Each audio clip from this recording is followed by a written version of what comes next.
Welcome back, my dear students. Today I am going to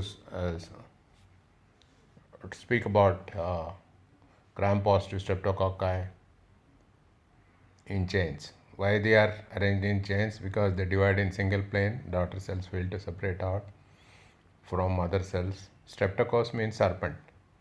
They look like serpent. That's why they are called as Staphylococci. And streptococci are pyogenes. They produce pus-producing lesions, similar to that of staphylococci. Streptococci also produces pus-producing lesions. Streptococci are broadly classified into aerobic streptococci and anaerobic streptococci. Example of aerobic streptococci is further classified depending on the growth and blood agar. Example of anaerobic streptococci is Peptostreptococci, normal inhabitant of the female genital tract, one of the important organisms that causes purpura sepsis. Now, depending on the hemolysis on the blood agar, the aerobic streptococci are classified into alpha hemolytic streptococci, beta hemolytic streptococci, gamma hemolytic streptococci. Alpha hemolytic streptococci is partial zone of hemolysis, beta is complete zone of hemolysis, gamma is non-hemolytic streptococci. Alpha partial, beta complete, gamma no hemolysis. Alpha partial, beta complete, gamma no hemolysis. Alpha complete, beta complete, gamma no hemolysis. Example of alpha hemolytic streptococci is Streptococcus viridans, one of the important organisms which gives rise to subacute bacterial endocarditis. Subspecies Streptococcus mutans. It's one of the important organisms which is responsible for dental caries, especially people who do not brush after the late night dinner. This food gets deposited in the dental crevices. This organism acts on the food and produces enormous acid. This acid corrodes and gives rise to cavity. Then after that, once cavity is formed, then root canal treatment processes and the things goes on. So every time you just think of your 32 God given diamonds and brush whenever you eat sweets or post dinner, because during cold seasons usually students do not brush, they just sleep. So make it a point, make it a habit of brushing your teeth every day if you are going to bed. Coming to beta hemolytic streptococci, it was further classified by taking carbohydrate by Rebecca Lanfield into A to U except I and J by precipitation method. Then group A of beta hemolytic streptococci is most pathogenic. It's further it has got three proteins, MTR and Griffith, further classified into about 100 by doing agglutination test. First precipitation test by Rebecca Lanfield, subsequently by Griffith, more than 90 types classified. So group A of beta hemolytic streptococci is most pathogenic one, and it is responsible for all pyogenic infections. So please remember group A of beta hemolytic streptococci. It is also called as gas. Group A streptococci. Gas is group A hemolytic streptococci. Sometimes the short question will be asked in the form of short this thing, they do not lengthen it. Gas, if it is asked, you should write group A of beta hemolytic streptococci. Now, very important things you should remember in streptococci is aerobic, anaerobic streptococci. Aerobic further classified into alpha, beta hemolytic streptococci. Alpha hemolytic streptococci, Streptococcus viridans. Beta hemolytic streptococci, A to U except I and J. And gamma hemolytic streptococci is enterococci or Streptococcus faecalis, one of the important organism for urinary tract infection, and it's also responsible for many infections it's also one of the important organisms in urinary tract infection. Now, coming to the beta hemolytic group A gas, group A of beta hemolytic streptococci, it's arranged in chains uh, and it is a fastidious organism. You cannot grow this organism in the nutrient agar. It needs blood, and blood agar it shows beta hemolysis. Now, another important question that is asked is various toxins produced by uh, group A of beta hemolytic streptococci.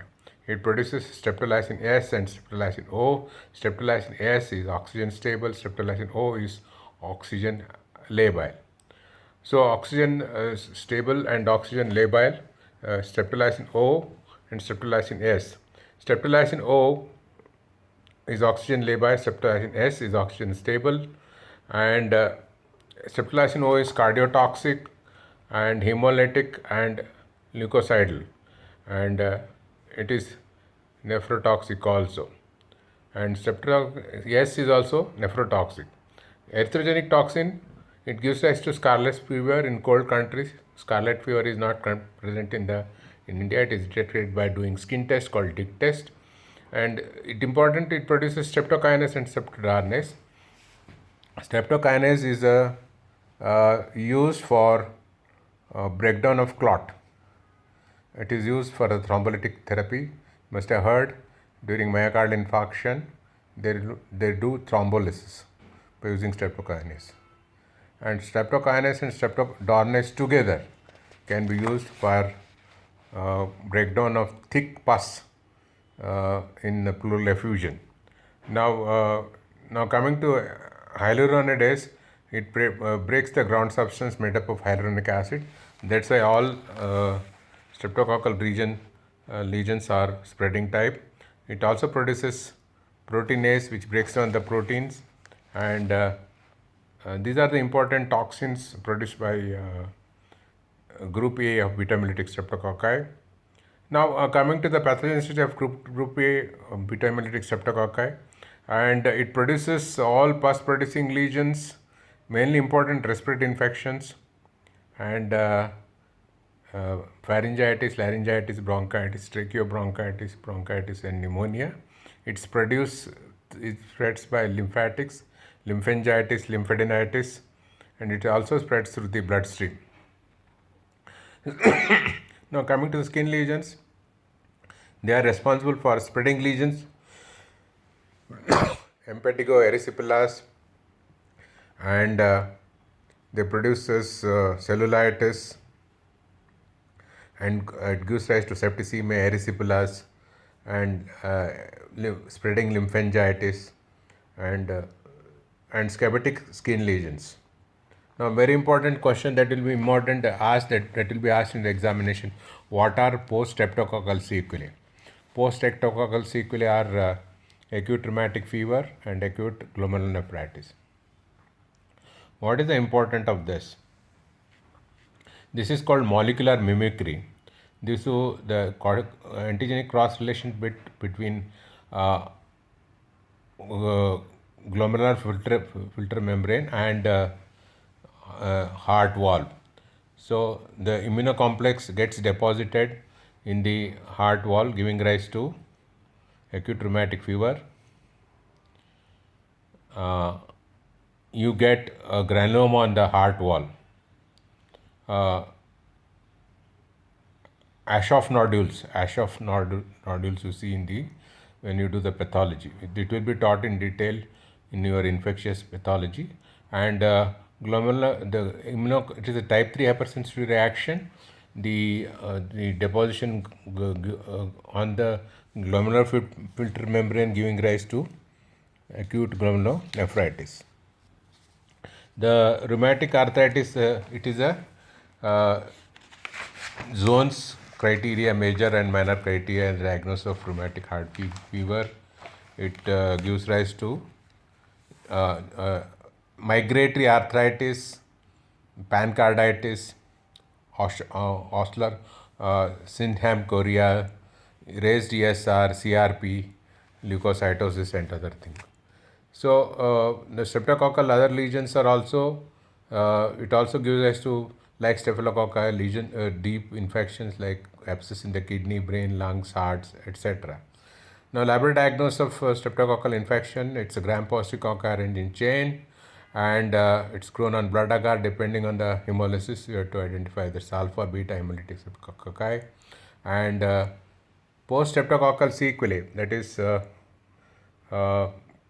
acute rheumatic fever, is diagnosed by ASLO titer. It's a latex agglutination test. By using latex particle is coated onto the ASO antigen. Titer more than 1 in 200 is diagnostic of acute streptococcal infection in recent past. Now, streptococci remains sensitive to almost all drugs. We don't do sensitivity. Streptococcus is a very, very important organism as far as your examination point of view. 5 marks question they ask you is classification of streptococci, alpha, beta, and gamma, and further classification. Beta is classified into A, T, U except I and J. Various toxin enzymes, streptokinase, streptodarnase, hyaluronidase, ASO, and ASLO is oxygen labile,